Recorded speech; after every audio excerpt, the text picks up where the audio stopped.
নমস্কার। আজ 2রা মে, রে দিবস।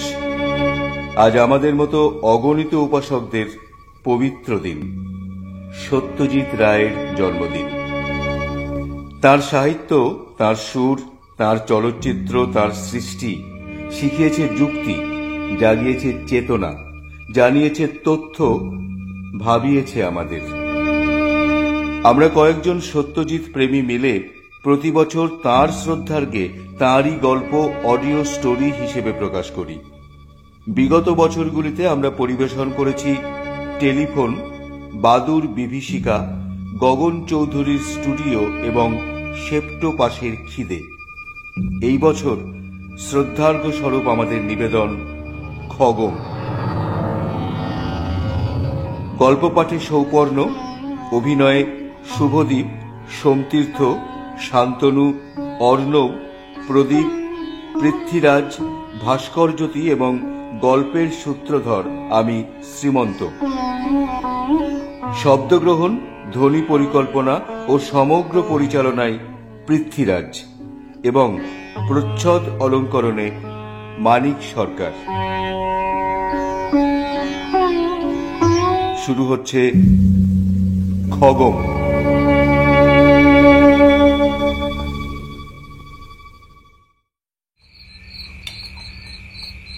পেট্রোম্যাক্সের আলোতে বসে ডিনার করছেন শেখর রায় আর ধৈর্যটি প্রসাদ বসু।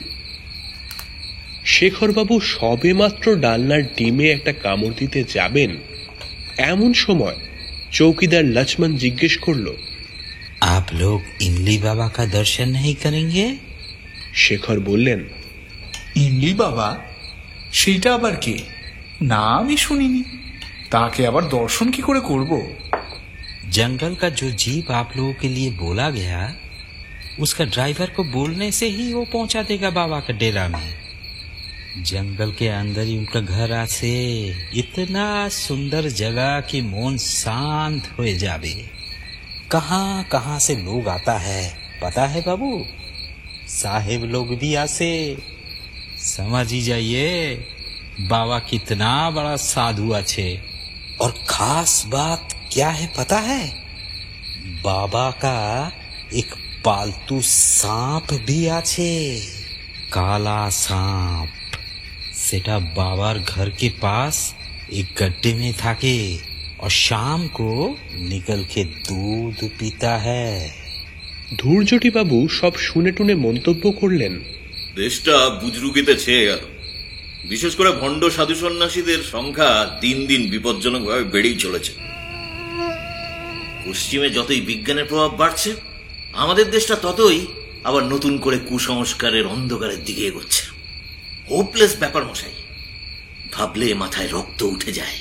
কথাটা বলে ধৈর্যটি বাবু হাত থেকে কাঁটা চামচ নামিয়ে রেখে পাশ থেকে ফ্লাই ফ্ল্যাপ বা মক্ষিকা মারণ দণ্ডটা তুলে নিয়ে টেবিলের উপর এক অব্যর্থ চাপড়ে একটা মশা মেরে ফেললেন। ভদ্রলোকের বয়স 45 থেকে 50-এর মধ্যে, বেটে রোগা ফর্সা, চোখা চোখা চেহারা, চোখ দুটো রীতিমতো কটা।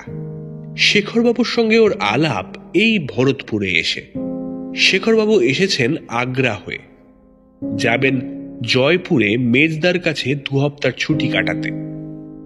এখানে এসে ডাকবাংলোয় বা টুরিস্ট লজে জায়গা না পেয়ে শেষটায় অনেক কাঠখড় পুড়িয়ে শহরের বাইরে এই ফরেস্ট রেস্ট হাউসে এসে উঠেছেন। তাতে অবশ্যই আক্ষেপের কিছু নেই, কারণ জঙ্গলে ঘেরা রেস্ট হাউসে থাকার মধ্যে বেশ একটা রোমাঞ্চকর আরাম আছে। ধৈর্যটিবাবু আবার একদিন আগে এসেছেন। কেন এসেছেন তা এখনো খুলে বলেননি, যদিও নিছক বেড়ানো ছাড়া যে আর কোনো কারণ থাকতে হবে এমন কোনো কথা নেই। ওরা দুজনে একই জিপে ঘোরাফেরা করছেন। কাল এখান থেকে 22 মাইল পূবে দিগ বলে একটা জায়গায় গিয়েছিলেন সেখানকার কেল্লা আর প্রাসাদ দেখতে। ভরতপুরের কেল্লাও আজ সকালে দেখা হয়ে গিয়েছে, আর বিকেলে কেওলা দেওয়ের ঝিলের পাখি। সে এক অদ্ভুত ব্যাপার। 7 মাইলের উপর লম্বা ঝিল, তার মাঝে মাঝে ছোট ছোট দ্বীপের মতো ডাঙা মাথা উঁচিয়ে রয়েছে, আর সেই ডাঙার প্রত্যেকটিতে রাজ্যের পাখি এসে জড়ো হয়েছে। তার অর্ধেকের বেশি অজানা। শেখরবাবু অবাক হয়ে পাখি দেখছেন, আর ধূর্যটিবাবু ক্ষণে ক্ষণে গজ গজ করে উঠছেন, আর হাত দুটোকে অস্থিরভাবে এদিক ওদিক নাড়িয়ে মুখের আশপাশ থেকে উনকি সরাবার চেষ্টা করছেন। উনকি হলো এক রকমের ছোট্ট পোকা, ঝাঁকে ঝাঁকে এসে মাথার চারপাশে ঘোরে আর নাকে মুখে বসে। তবে পোকাগুলো এতই ছোট্ট যে তাদের অনায়াসে অগ্রাহ্য করে থাকা যায়। কিন্তু ধূর্যটিবাবু বারবার বিরক্ত হয়ে উঠছেন। 8:30টার সময় খাওয়া শেষ করে সামনের বারান্দার বেতের চেয়ারে বসে চাঁদনি রাতে জঙ্গলের শোভা দেখতে দেখতে শেখরবাবু ধূর্যটিবাবুকে বললেন, ওই যে সাধু বাবার কথা বলছিল, যাবেন নাকি দেখতে? ধূর্যটিবাবু তার হাতের সিগারেটটা একটা ইউক্যালিপটাস গাছের গুঁড়ির দিকে তাক করে ছুঁড়ে ফেলে বললেন, কেউটে পোষ মানে না, মানতে পারে না। সাপ সম্বন্ধে আমার যথেষ্ট জ্ঞান আছে। ছেলেবেলায় জলপাইগুড়িতে থাকতাম, নিজে হাতে অজস্র সাপ মেরেছি। কেউটে হচ্ছে বিভৎস শয়তান সাপ, পোষ মানানো অসম্ভব। কাজেই সাধু বাবার খবরটা কতটা সত্যি সে বিষয়ে যথেষ্ট সন্দেহ আছে। কাল তো বিকেলে এমনিতে কোনো প্রোগ্রাম নেই, সকালে বায়ানের কেল্লা দেখে আসার পর থেকেই তো ফ্রি। আপনার বুঝি সাধু সন্ন্যাসীদের উপর খুব ভক্তি? প্রশ্নটার পিছনে বেশ একটা খোঁচা রয়েছে, কিন্তু শেখরবাবু জবাবটা দিলেন খুব সরলভাবেই। ভক্তির কথা আর আসছে কি করে, কারণ সাধু সংসর্গের তো কোনো সুযোগই হয়নি এখনো পর্যন্ত। তবে কৌতূহল যে আছে সেটা অস্বীকার করব না। আমারও ছিল এককালে, কিন্তু একটা অভিজ্ঞতার পর থেকে আর। অভিজ্ঞতাটা হলো ধূর্যটিবাবুর নাকি ব্লাড প্রেশারের ব্যারাম। বছর 10 আগে তার জ্যাঠামশাইয়ের পাল্লায় পড়ে তিনি এক সাধু বাবার দেওয়া টোটকা ওষুধ খেয়ে নাকি 7 দিন ধরে অসহ্য পেটের যন্ত্রণায় ছটফট করেছিলেন, আর তার ফলে তার রক্তের চাপও নাকি গিয়েছিল বেড়ে।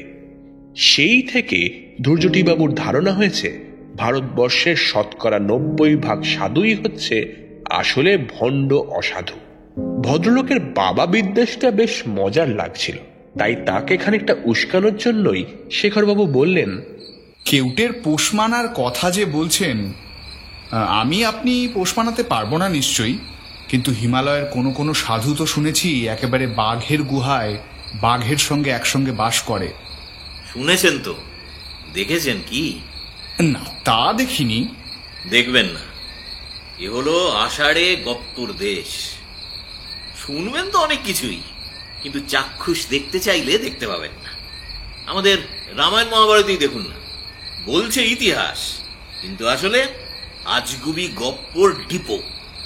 রাবণের 10টা মাথা, হনুমান ল্যাজে আগুন নিয়ে লঙ্কা পুড়োচ্ছে, ভীমের অ্যাপিটাইট, ঘটোৎকচ, হিড়িম্বা, পুষ্পক রথ, কুম্ভকর্ণ, এগুলোর চেয়ে বেশি ননসেন্স আর কি আছে? আর সাধু সন্ন্যাসীদের ভণ্ডামির কথা যদি বলেন, সে তো এইসব পুরাণ থেকেই শুরু হয়েছে। অথচ সারা দেশের শিক্ষিত অশিক্ষিত লোকে একদিন ধরে এইসব গিলে খাচ্ছে।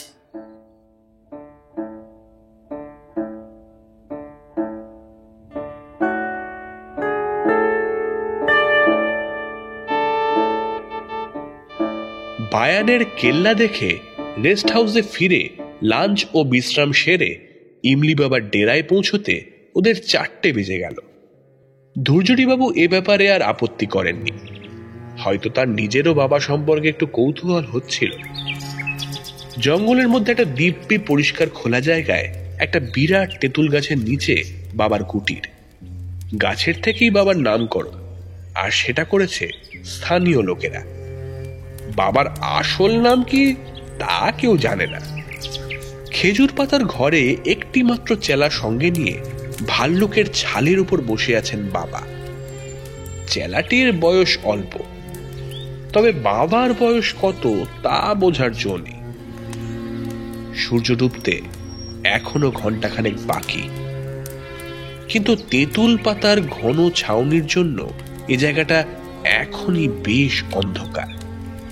কুটিরের সামনে ধুনি জ্বলছে, বাবার হাতে গাঁজার কলকে। ধুনির আলোতেই দেখা গেল কুটিরের একপাশে একটা দড়ি টাঙানো, তাতে একটা গামছা আর একটা কৌপিন ছাড়া ঝুলানো রয়েছে গোটা 10 সাপের খোলস।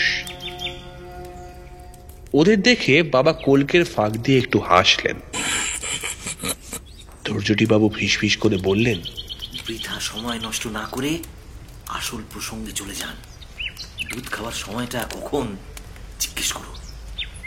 आप बाल किशन से मिलना चाहते हैं?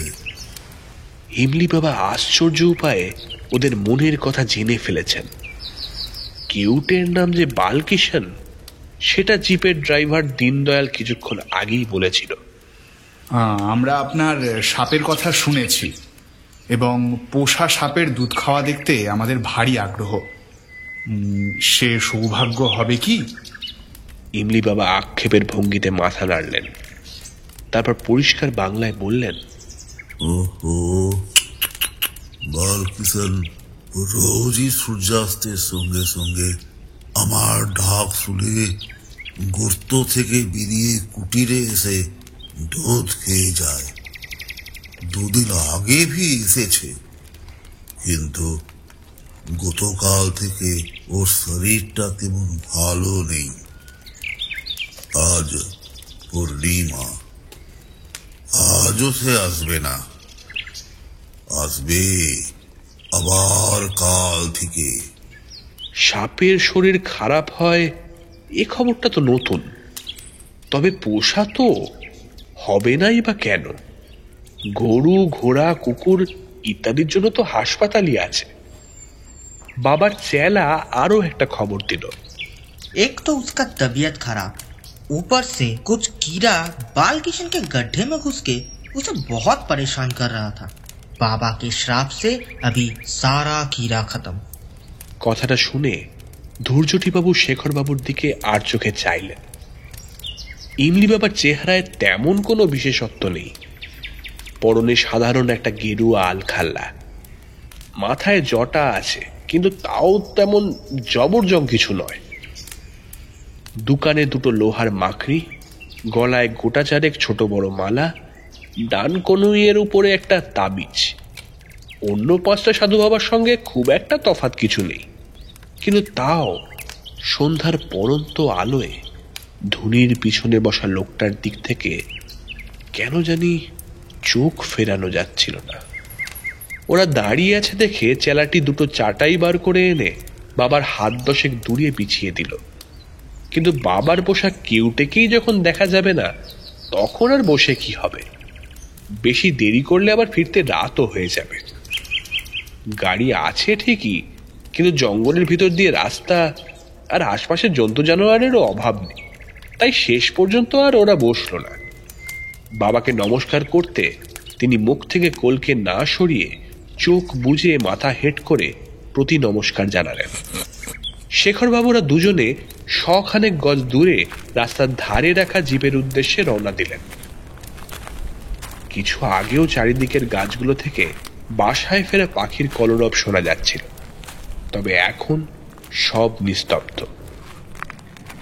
কুটির থেকে বেরিয়ে কয়েক পা গিয়ে ধৈর্যটিবাবু হঠাৎ থেমে বললেন, সাপটা না হয় নাই দেখা গেল, কিন্তু তার গর্তটা অন্তত একবার দেখতে চাইলে হতো না?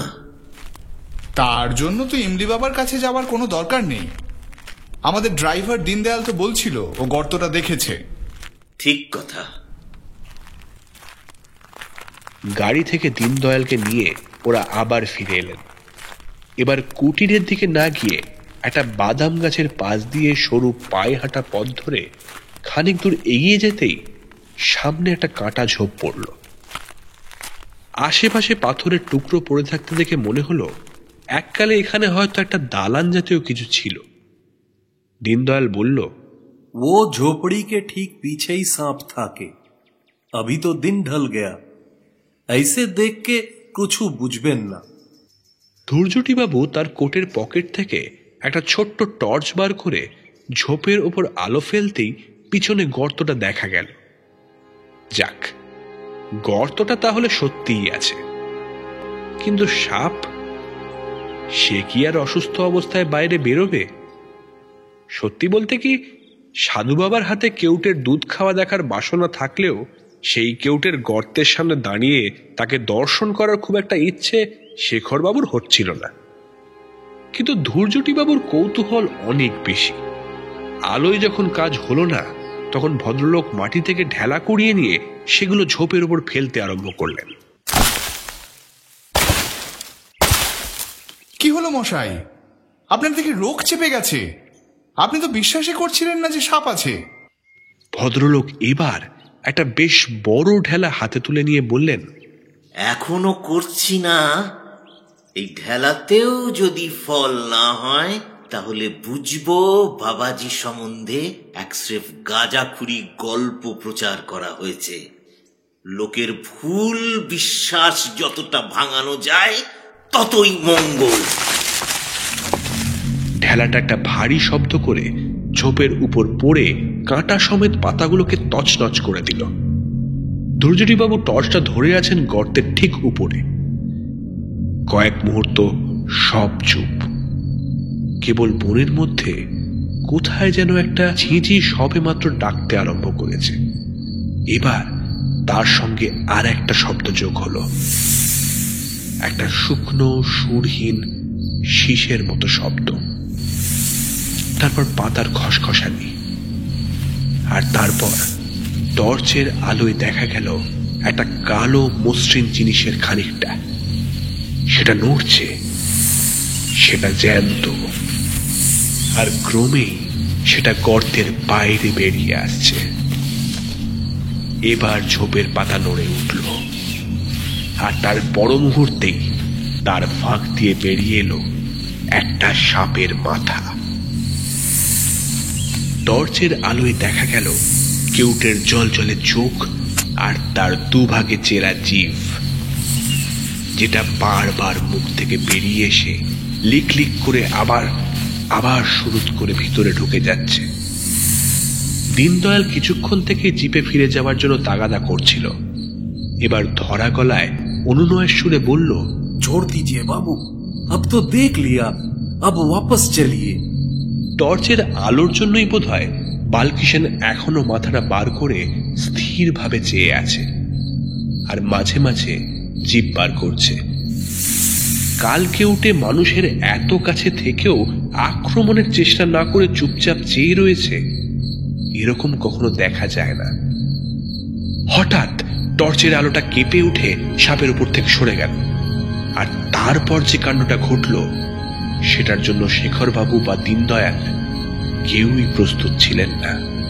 ধূর্যটিবাবু হঠাৎ একটা পাথরের টুকরো তুলে নিয়ে চোখের নিমেষে সেটা বালকিষেনের মাথার দিকে তাক করে ছুঁড়ে মারলেন, আর তারপরেই পরপর আরো দুটো। একটা বিশ্রী আশঙ্কায় দিশেহারা হয়ে শেখরবাবু বলে উঠলেন, আপনি এটা কি করলেন ধৈর্যটি বাবু? ভদ্রলোক হাঁপাতে হাঁপাতে চাপা গলায় বেশ উল্লাসের সঙ্গেই বললেন, ওয়ান কেউটে লেস। দীনদয়াল হাঁ করে বিস্ফারিত চোখে ঝোপটার দিকে চেয়ে আছে। ধূর্যটিবাবুর হাত থেকে টর্চটা নিয়ে শেখরবাবু এবার গর্তের উপর আলো ফেললেন। বালকিষানের অসার দেহের খানিকটা অংশ দেখা যাচ্ছে। ঝোপের পাতায় লেগে রয়েছে সাপের মাথা থেকে ছিটকে বেরোনো খানিকটা রক্ত। এর মধ্যে কখন ইমলি বাবার তার চেলা এসে ওদের পেছনে দাঁড়িয়েছে। ধৈর্যটিবাবুই প্রথম পেছন ফিরলেন। বাবা হাতে একটা যষ্ঠি নিয়ে ওদের থেকে হাত দশেক দূরে একটা বেঁটে খেজুর গাছের পাশে দাঁড়িয়ে ধৈর্যটিবাবুর দিকে এক দৃষ্টে চেয়ে আছেন। তার চোখের চাহনিতে বিস্ময়, ক্রোধ আর বিদ্বেষ মেশানো। বাবার ডান হাতটা এবার সামনের দিকে উঠে এলো। এখন সেটা নির্দেশ করছে ধৈর্যটিবাবুর দিকে। হাতের তর্জনীটা এবার সামনের দিকে বেরিয়ে এসে নির্দেশটা আরো স্পষ্ট করল। আঙুলের এক একটা নখ প্রায় 2 ইঞ্চি লম্বা। শেখরবাবুর মনে পড়ে গেল ছেলেবেলায় দেখা ব্রিডেন স্ট্রিটে মামা বাড়ির দেওয়ালে টাঙানো রবি বর্মার আঁকা একটা ছবি। দুর্বাসা মুনি অভিশাপ দিচ্ছেন শকুন্তলাকে, ঠিক এইভাবে হাত তোলা, চোখে ঠিক এই চাহনি। কিন্তু অভিশাপের কথা কিছু বললেন না ইউলি বাবা। তার গম্ভীর চাপা গলায় বললেন, একটা বল কিষান গেছে, তাতে কি হলো? আরেকটা আসবে, আরেকটা। বাল কিষানের মৃত্যু নেই, বাল কিষান অমর। ধূর্যটিবাবু তার ধুলোমাখা হাত রুমালে মুছে শেখরবাবুর দিকে ফিরে বললেন, চলুন। বাবার চেলা এসে গর্তের মুখ থেকে কেউটের মৃতদেহটা বার করে নিল, বোধহয় তার সৎকারের ব্যবস্থার জন্য। সাপের দৈর্ঘ্য দেখে বিস্মিত হওয়ার মতো। ইমলি বাবা ধীরে ধীরে তার কুঠিরের দিকে চলে গেলেন। ওরা তিনজন গিয়ে জিপে উঠলেন।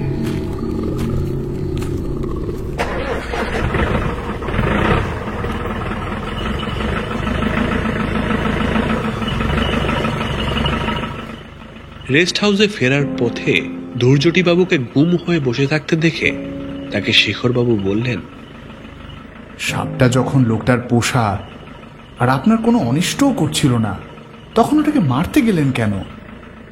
খগম কে বলুন তো মশাই? খগম? খগম নামটা আবছা চেনা চেনা মনে হচ্ছে, কিন্তু কোথায় শুনেছি বা পড়েছি মনে পড়ছে না। ধূর্যটিবাবু আর কোনো কথা না বলে আরো বার দুয়েক আপন মনে করে শেষটায় চুপ করে গেলেন।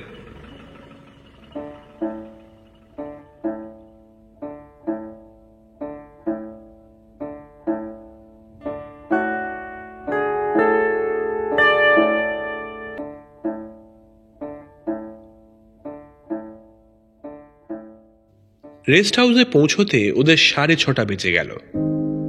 ইমলি বাবার চেহারাটা মাঝে মাঝে মনে পড়ছে শেখরবাবুর। দূরবাসার মতো চোখ পাকিয়ে হাত তুলে রয়েছেন ধূর্যটিবাবুর দিকে। ভদ্রলোকের কেন যে এমন মতিভ্রম হলো কে জানে। তবে আর ভেবে লাভ নেই, বাবা নিজেই বলেছেন বালকিশনের মৃত্যু নেই। ভরতপুরের জঙ্গলে কি আর কেউটে নেই? কালকের মধ্যে নিশ্চয়ই বাবার চেলা চামুন্ডারা আর একটা কেউটে ধরে এনে বাবাকে উপহার দেবে।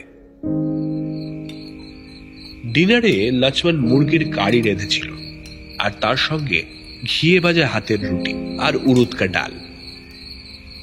সারাদিনের ঘোরাফেরার পরে খিদেটা দিব্যি হয়। ধূর্যটিবাবুর মনে হয় আজ খুব একটা খিদে নেই।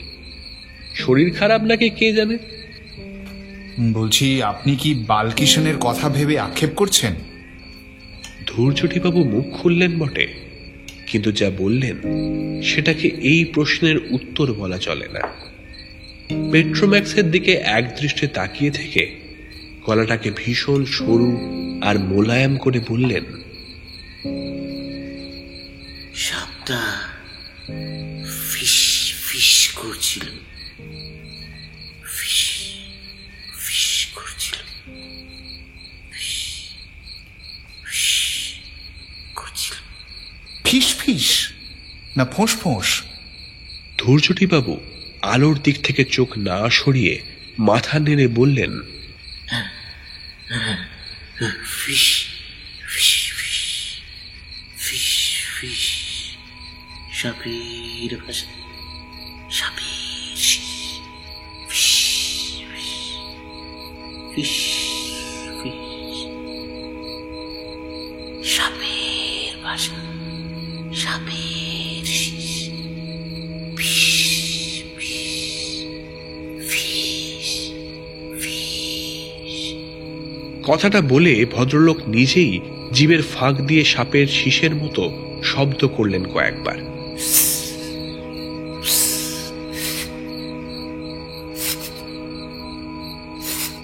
তারপর আবার ছড়া কাটার ভঙ্গিতে মাথা নেড়ে বললেন,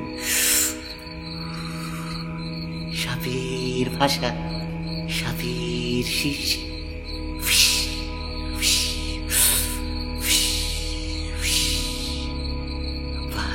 কিষানের বিষম বিষ, ফিস ফিস ফিস ফিস।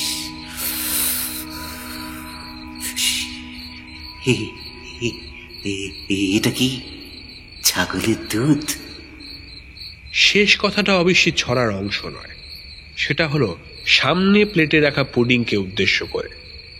লক্ষ্মণ শুধু দুধটা বুঝে ছাগল টাগল না বুঝে বলল, हाँ बाबू, दूध है और अंडे भी है। দুধ আর ডিম দিয়ে যে পুডিং হয় সে কে না জানে। ধৈর্যটিবাবু লোকটা স্বভাবতই একটু খামখেয়ালি ও ছিটগ্রস্ত, কিন্তু ওর আজকের হাবভাবটা একটু বাড়াবাড়ি বলে মনে হচ্ছিল। তিনি নিজেই হয়তো সেটা বুঝতে পেরে যেন জোর করেই নিজেকে সামলে নিয়ে বললেন, বড় বেশি রোদে ঘোরা হয়েছে কদিন, তাই বেশি মাথাটা একটু,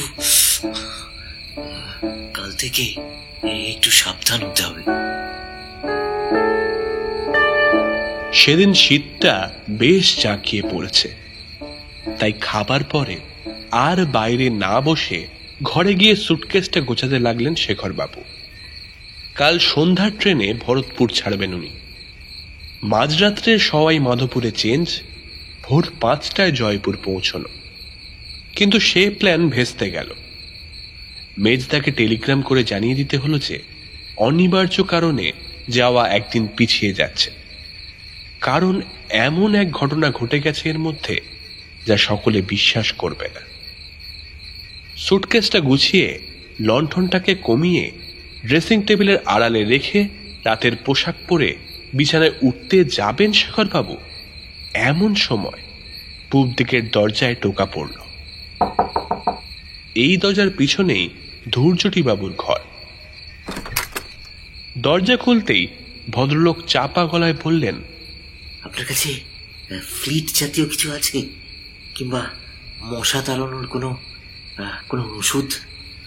মশা এলো কোত্থেকে? আপনার ঘরের দরজা জানলায় জাল দেওয়া নেই? তা আছে, তবে তাও তাও কি যেন কামড়াচ্ছে। সেটা টের পাচ্ছেন আপনি? হাতে মুখে কিরকম কিরকম দাগ হয়ে যাচ্ছে। দরজার মুখটায় অন্ধকার, তাই ভদ্রলোকের চেহারাটা ভালো করে দেখা যাচ্ছিল না। আসুন তো ভিতরে, দেখি কি দাগ হলো। ধৈর্যটিবাবু ঘরের ভিতর এলেন। লণ্ঠনটা সামনে তুলে ধরতেই দাগগুলো দেখা গেল, রুহিতন মার্কা কালশিটের মতো দাগ। বিদঘুটে ব্যারাম বাঁধিয়েছেন। অ্যালার্জি থেকে হতে পারে। কাল সকালে উঠে এই ডাক্তারের খোঁজ করতে হবে। আপনি বরং ঘুমোতে চেষ্টা করুন, উনি আর চিন্তা করবেন না। আর এটা পোকার ব্যাপার নয়, অন্য কিছু। যন্ত্রণা হচ্ছে কি? যাক, তাও ভালো। যান, শুয়ে পড়ুন। ভদ্রলোক চলে গেলেন, আর শেখরবাবুও বিছানায় উঠে কম্বলের তলায় ঢুকে পড়লেন। কিন্তু ঘুম এলো না। একটা গাড়ির শব্দে তন্দ্রা ভেঙে গেল।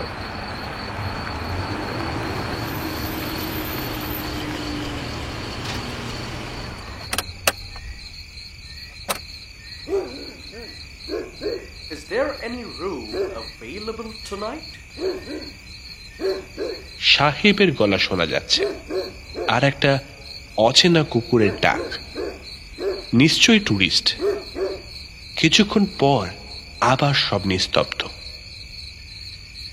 কেবল বাইরে ঝিঁঝি ডাকছে। না, শুধু ঝিঁঝি নয়, তাছাড়াও আরেকটা শব্দ।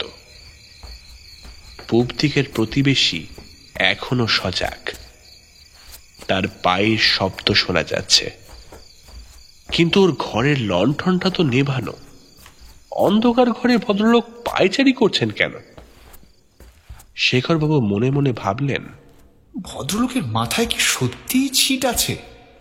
তার সঙ্গে আমার আলাপ মাত্র দুদিনের, তিনি নিজে যা বলেছেন তার বাইরে তার সম্বন্ধে আমি কিছুই জানি না। কিন্তু সত্যি বলতে কি, মাত্র কয়েক ঘন্টা আগে পর্যন্ত যাকে পাগলামো বলে তার কিন্তু কোনো লক্ষণ আমি ধৈর্যটিবাবুর মধ্যে দেখিনি। দিগ আর বায়ানের কেল্লা দেখতে দেখতে তিনি যে ধরনের কথাবার্তা বলছিলেন তাতে মনে হয় ইতিহাসটা তাঁর বেশ ভালোভাবেই পড়া আছে। শুধু তাই নয়, আর্ট সম্বন্ধেও যে তাঁর যথেষ্ট জ্ঞান আছে সেটার প্রমাণও তিনি তাঁর কথাবার্তায় দিয়েছেন। রাজস্থানের স্থাপত্যে হিন্দু ও মুসলমান কারিগরদের কাজের কথা তিনি রীতিমতো উৎসাহের সঙ্গে বলছিলেন। না, ভদ্রলোকের শরীরটাই বোধহয় খারাপ হয়েছে। কাল একজন ডাক্তারের খোঁজ করা অবশ্য কর্তব্য। শেখরবাবুর ঘড়ির রেডিয়াম ডায়ালে তখন 11:45। পুবের দরজায় আবার টোকা পড়ল। এবার বিছানা থেকে না উঠে একটা হাঁক দিলেন তিনি। কি ব্যাপার ধৈর্যটি বাবু?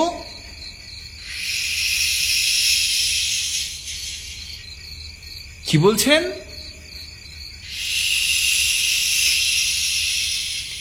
কি বলছেন ঠিক করে বলুন।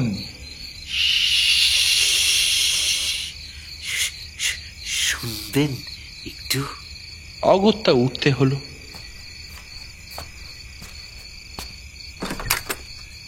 দরজা খুলতে ভদ্রলোক এমন একটা ছেলে মানুষের মতো প্রশ্ন করলেন যে শেখরবাবু বেশ বিরক্তই হলেন।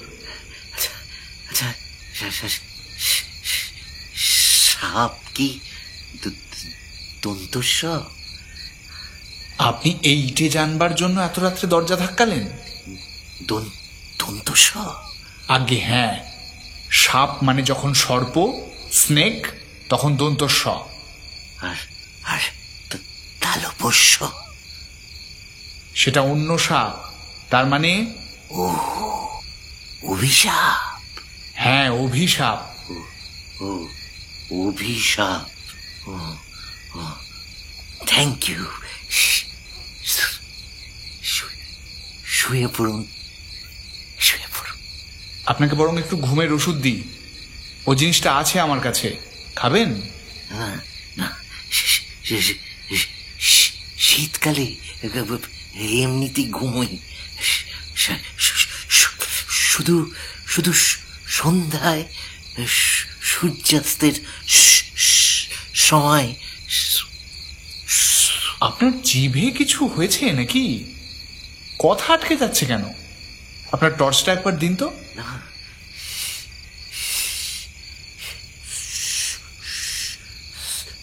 ভদ্রলোকের পিছন পিছন শেখরবাবু ওর ঘরে ঢুকলেন।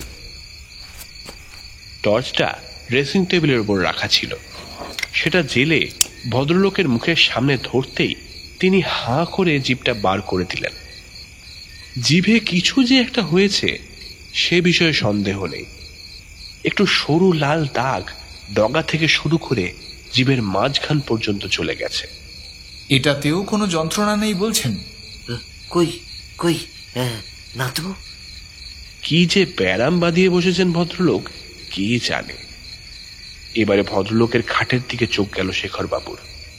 বিছানা পরিপাটি, অর্থাৎ তিনি এখনো পর্যন্ত খাটে ওঠেননি। নিন, শুয়ে পড়ুন তো। আপনাকে শুতে দেখে তারপর আমি নিজের ঘরে যাব। আর জোর হাত করে অনুরোধ করছি, আর দরজা ধাক্কাবেন না। কাল ট্রেনে ঘুম হবে না জানি, তাই আজকের রাতটা ঘুমিয়ে নিতে চাই। ভদ্রলোক কিন্তু খাটের দিকে যাবার কোনো রকম আগ্রহই দেখালেন না। লণ্ঠনটা বাথরুমে রাখা হয়েছে, তাই ঘরে প্রায় আলো নেই বললেই চলে। বাইরে পূর্ণিমার চাঁদ। উত্তরের জানলা দিয়ে ঘরের মেঝেতে জ্যোৎস্না এসে পড়েছে। তারই প্রতিফলিত আলোয় ধৈর্যটিবাবুকে দেখা যাচ্ছে। স্লিপিং স্যুট পরে দাঁড়িয়ে আছেন ভদ্রলোক, আর মাঝে মাঝে ঠোঁট ফাঁক করে শীষ দেওয়ার মতো শব্দ করছেন।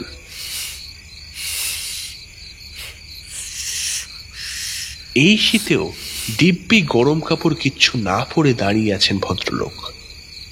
ভদ্রলোক যদি শেষটায় সত্যিই একটা গোলমেলে ব্যারাম বাঁধিয়ে বসেন। আর একবার তাকে বিছানায় শুতে বলাতেও যখন কোনো ফল হলো না, তখন শেখরবাবু বুঝলেন ওর হাতটা ধরে টেনে নিয়ে গিয়ে জোর করে শুইয়ে দেওয়া ছাড়া আর কোনো রাস্তা নেই। কিন্তু তার হাতটা ধরা মাত্র শেখরবাবুর শরীরে এমন একটা প্রতিক্রিয়া হলো যে উনি চমকে 3 হাত পিছিয়ে গেলেন। ধৈর্যটিবাবুর শরীর বরফের মতো ঠান্ডা। জ্যান্ত মানুষের শরীর এত ঠান্ডা হতে পারে এ কল্পনাই করা যায় না। এবার ধৈর্যটিবাবুর ঠোঁটের কোণে একটা হাসির ভাব ফুটে উঠল। তার কটা চোখ দিয়ে তিনি এখন শেখরবাবুর দিকে চেয়ে মিচকি মিচকি হাসছেন। আপনার কি হয়েছে বলুন তো? ধৈর্যটিবাবু চোখ সরালেন না, এক দৃষ্টি চেয়ে আছেন প্রায় মিনিট খানেক ধরে। একটি বারও তার চোখের পাতা পড়ল না। এরই মধ্যে বার কয়েক তার জিভটা ঠোঁটের ফাঁক দিয়ে বেরোলো। তারপর তিনি ফিসফিস গলায় বললেন, বাবা ডাকছে, বালকিশান, বালকিশান, বাবা ডাকছে, বাবা ডাকছে, বালকিশান, বালকিশান, বাবা ডাকছে। এরপর ভদ্রলোকের হাঁটু ভাঁজ হয়ে গেল। তিনি প্রথমে হাঁটু কেড়ে বসলেন, তারপর শরীরটাকে সামনে এগিয়ে দিয়ে মাটিতে উপুর হয়ে শুয়ে কনুইয়ের উপর ভর করে নিজেকে হেঁচড়ে টেনে নিয়ে খাটের তলায় অন্ধকারে চলে গেলেন। শেখরবাবুর সমস্ত শরীর ঘামে ভিজে গেছে, হাত পা ঠক ঠক করে কাঁপছে। উনি আর দাঁড়িয়ে থাকতে পারলেন না। অবিশ্বাস, দুশ্চিন্তা আর আতঙ্কে নিশ্চুপ হয়ে তিনি নিজের ঘরে ফিরে এলেন। দরজাটা বন্ধ করে খিল লাগিয়ে আপাদমস্তক কম্বল মুড়ি দিয়ে কিছুক্ষণ শুয়ে থাকার পর কাঁপুনিটা কমল, চিন্তাটা একটু পরিষ্কার হলো। বিকেলে ধৈর্যটিবাবু ইমলি বাবার পোষা কেউটাকে পাথরের ঘায়ে মেরে ফেললেন, আর তারপরে ইমলি বাবা ধৈর্যটিবাবুর দিকে আঙুল দেখিয়ে বললেন, একটা বাল কিষান গেছে, তার জায়গায় ওর একটা বাল কিষান আসবে। সেই দ্বিতীয় বালকিষান কি সাপ না মানুষ, নাকি নাকি সাপ হয়ে যাওয়া মানুষ?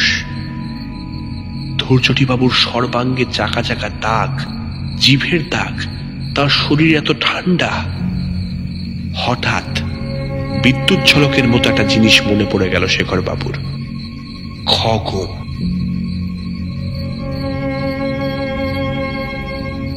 ধৈর্যটিবাবু জিজ্ঞেস করেছিলেন খগমের কথা। নামটা চেনা চেনা লাগছিল, কিন্তু বুঝতে পারেননি। এখন মনে পড়ে গেছে।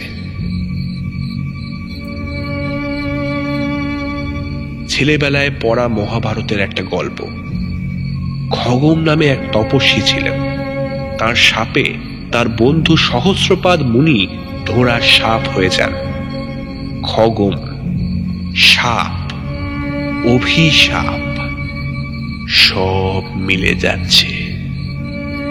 আবার দরজায় কে যেন ধাক্কা দিচ্ছে, তবে এবার উপর দিকে নয়, তলার দিকে, চৌকাঠের ঠিক উপরে। একবার, দুবার, তিনবার। শেখরবাবু বিছানা থেকে নড়লেন না। আওয়াজ বন্ধ হলো। এবার কানে এলো শীষের শব্দ।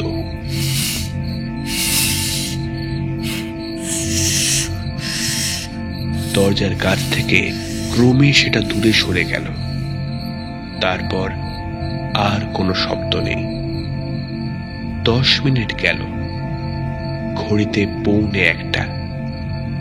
শেখরবাবুর ঘুম উধাও। জানলা দিয়ে বাইরের গাছপালা দেখা যাচ্ছে।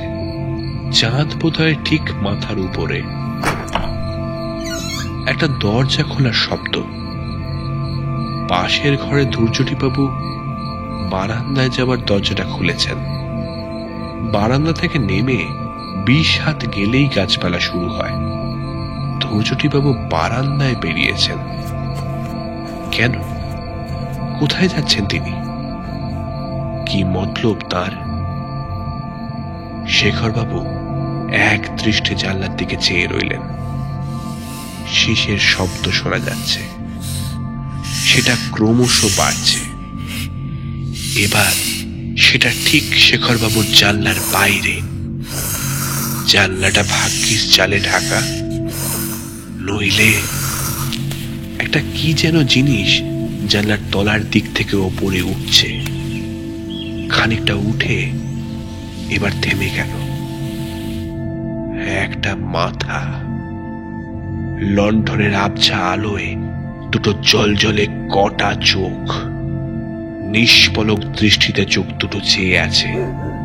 প্রায় মিনিট খানেক এইভাবে থাকার পর একটা কুকুরের ডাক শোনা মাত্র মাথাটা বাঁ দিকে ঘুরে পরক্ষণেই আবার নিচের দিকে নেমে অদৃশ্য হয়ে গেল। কুকুরটা ডাকছে, পরিত্রাহী চিৎকার।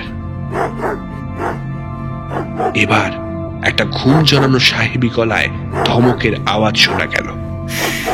Quiet, Jimmy. Keep quiet. Just shut up. একটা কাতর গোঙানির সঙ্গে কুকুরের ডাকটা থেমে গেল।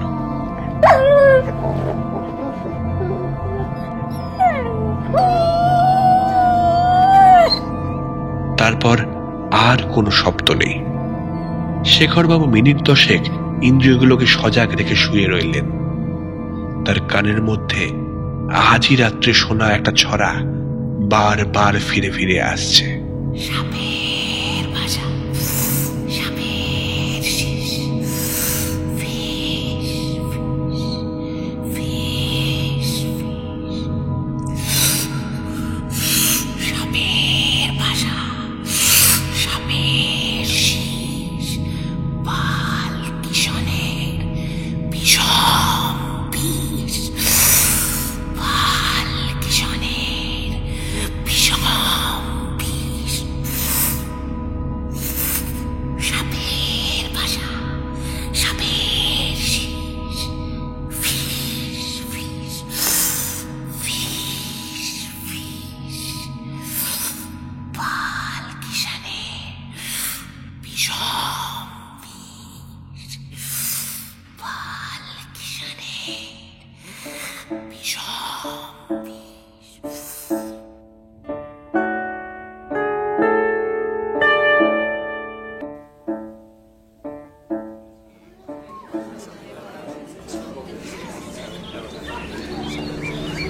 Jimmy? Hey, Jimmy! Oh my God! What the hell? Caretaker! ঘুমটা ভাঙল সাহেবের চেঁচামেচিতে।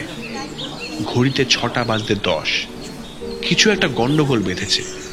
তাড়াতাড়ি উঠে গায়ে একটা গরম কাপড় চাপিয়ে বাইরে আসায় শ্বেতাঙ্গ আগন্তুকের সঙ্গে সাক্ষাৎ হলো। এক যুবক, আমেরিকান, ডাকনাম ব্রুস।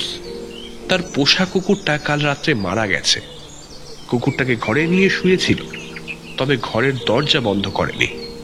ওর সন্দেহ রাত্রে বিছে বা সাপ জাতীয় বিষাক্ত কিছু এসে কামড়ানোর ফলে এই দশা। বারান্দার উল্টো থেকে ধূর্যটিবাবুর ঘরের সামনে গিয়ে দেখা গেল দরজা খোলা রয়েছে। ঘরের মালিক ঘরে নেই। লক্ষ্মণ রোজ ভোর 5:30টায় উঠে উনুন ধরিয়ে চায়ের জল গরম করে। তাকে জিজ্ঞেস করতে সে বলল, नहीं साहब, धुरचुटी बाबू को तो नहीं देखा। নানা রকম আশঙ্কা মনের মধ্যে ঘুরপাক খাচ্ছে শেখর বাবুর। যে করে হোক ভদ্রলোককে খুঁজে বার করতেই হবে। পায়ে হেঁটে আর কত দূর যাবেন তিনি? কিন্তু চারপাশের জঙ্গলে অনেক খোঁজাখুঁজি করেও তার কোনো খোঁজ পাওয়া গেল না। 10:30টায় জিপ এলো। প্রথমে পোস্ট অফিস যেতে হবে, জয়পুরে টেলিগ্রাম করতে হবে। ধূর্যটিবাবুর রহস্য সমাধান না করে কিছুতেই ভরতপুর ছাড়া যাবে না। মেজদাকে টেলিগ্রাম করে ট্রেনের টিকিট একদিন পিছিয়ে রেস্ট হাউসে শেখরবাবু যখন ফিরে এলেন, তখনও পর্যন্ত ধূর্যটিবাবুর কোনো খবর পাওয়া যায়নি। আমেরিকান ছেলেটিও মরা কুকুরটাকে কবর দিয়ে এর মধ্যেই তল্পিতল্পা গুটিয়ে উধাও। শেখরবাবুর আদেশ মতোই জিপটা আবার বিকেলে এসে হাজির হলো।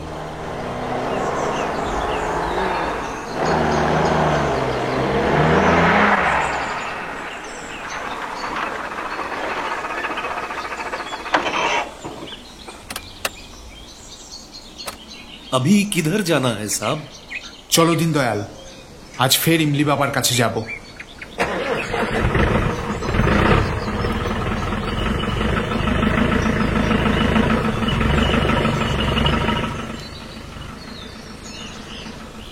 গতকালকের মতোই আজও প্রায় সেই একই সময় বাবার কুটিরে গিয়ে পৌঁছলেন শেখর বাবু। বাবা কালকের মতো ধুনি জ্বালিয়ে বসে আছেন। শিষ্য আজ আরো একজন বেড়েছে, ইনি মাঝবয়সী। বাবা শেখর বাবুকে দেখেই ঘাড় বেঁকিয়ে নমস্কার জানালেন। কালকে সেই ভস্য করা চাহনির সঙ্গে আজকের চাহনির যেন কোনো মিল নেই। শেখর বাবু আর সময় নষ্ট না করে বাবাকে সরাসরি জিজ্ঞেস করলেন, ইমলি বাবা, আমার সঙ্গে কাল যে ভদ্রলোকটি এসেছিলেন তার কোনো খবর দিতে পারেন কি? বাবার মুখ প্রসন্ন হাসিতে ভরে গেল। হ্যাঁ, ও খবর আছে বই কি, খবর আছে। তোমার দোস্ত আমার আশা পূরণ করেছে। সে আমার বালকিষানকে আবার ফিরিয়ে এনেছে। এই প্রথম চোখে পড়ল বাবার ডান পাশে রাখা রয়েছে একটা পাথরের বাটি। সেই বাটিতে যে সাদা তরল পদার্থটা রয়েছে সেটা দুধ ছাড়া আর কিছুই নয়। কিন্তু সাপ আর দুধের বাটি দেখতে তো নয়। শেখরবাবু এসেছেন ধূর্যটি প্রসাদ বসুর খোঁজে। লোকটা তো আর হাওয়ায় মিলিয়ে যেতে পারে না। ইমলি বাবা যেন মনের কথা বুঝে ফেললেন। পাশের প্রৌঢ় ছেলার দিকে কি একটা ইঙ্গিত করে গাজার কলকেতে বড় রকম একটা টান দিলেন।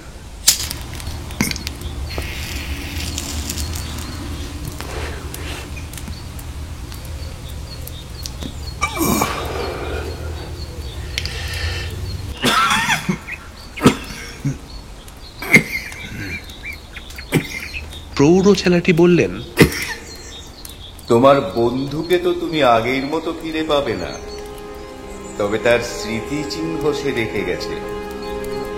সেটা তুমি বালকিষণের ডেরার 50 পা দক্ষিণে পাবে।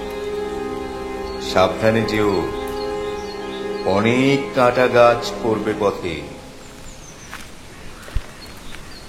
আকাশে ডুবু ডুবু সূর্যের দিকে চেয়ে হিসেব করে দক্ষিণ দিক ধরে এগিয়ে চললেন শেখর বাবু। ঘাস, কাটা ঝোপ, পাথরের টুকরো আর চোর কাটার ভেতর দিয়ে গুনে গুনে 50 পা এগিয়ে গিয়ে একটা অর্জুন গাছের গুড়ির ধারে যে জিনিসটা পড়ে থাকতে দেখা গেল, সেরকম জিনিস এই কয়েক মিনিট আগেই ইমলি বাবার কুটিরের দড়ি থেকে ঝুলতে দেখা গেছে। একটা খোলস, সারা খোলসের উপর রুহিতন মার্কা নকশা। সাপের খোলস কি? না, তা নয়। সাপের শরীর কি এত চওড়া হয়? আর তার দুপাশ দিয়ে কি দুটো হাত আর তলা দিয়ে একজোড়া পা বেরোয়? এটা একটা মানুষের খোলস। সেই মানুষটা এখন আর মানুষ নেই। সে এখন ওই গর্তটার মধ্যে কুণ্ডলি পাকিয়ে শুয়ে আছে। সে যাতে কেউটে, তার দাঁতে বিষ। ওই যে তার শেষ শুরু হলো। ওই যে সূর্য ডুবলো। ওই যে ইমলি বাবা ডাকছে,